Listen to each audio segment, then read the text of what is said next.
9 September প্রযুক্তি বিশ্বের জন্য একটি বিশেষ দিন ছিল।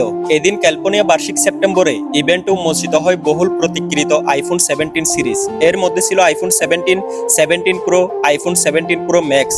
সাধারণত অ্যাপেলের ইভেন্টে প্রতিটি ডিভাইসের বৈশিষ্ট্য উপস্থাপন করে কোম্পানির নির্বাহীরা, স্ক্রিনে তাদের নাম এবং পদবি ভেসে ওঠে। কিন্তু এবার ইভেন্টে এক নতুন নাম সবার নজর কাড়ে, আবিদুর চৌধুরী। যদিও সরাসরি তার মুখ দেখানো হয়নি, শান্ত ও আত্মবিশ্বাসী কণ্ঠে তিনি জানাচ্ছিলেন আইফোন 17 এর বিশেষত্ব। আবিদুর চৌধুরী নামের মানুষটি বাংলাদেশি বংশ, ব্রিটিশ নাগরিক। লন্ডনে জন্ম এবং বেড়ে ওঠা এই আবিদুর চৌধুরী এখন বর্তমানে অ্যাপেল আইফোনের ডিজাইনের কাজ করছে। 2019 সাল থেকে তিনি প্রায় 6 বছর ধরে এই অ্যাপেল কোম্পানির সাথে যুক্ত রয়েছে। কিছু ইন্টারভিউর মাধ্যমে জানা যায় এই আইফোন 17 সিরিজের ডিজাইনের পিছনে মূল বৈশিষ্ট্য রয়েছে আবিদুর চৌধুরী। বাংলাদেশের মানুষকে নতুন করে গর্ব করে তুলেছে এই আবিদুর চৌধুরী।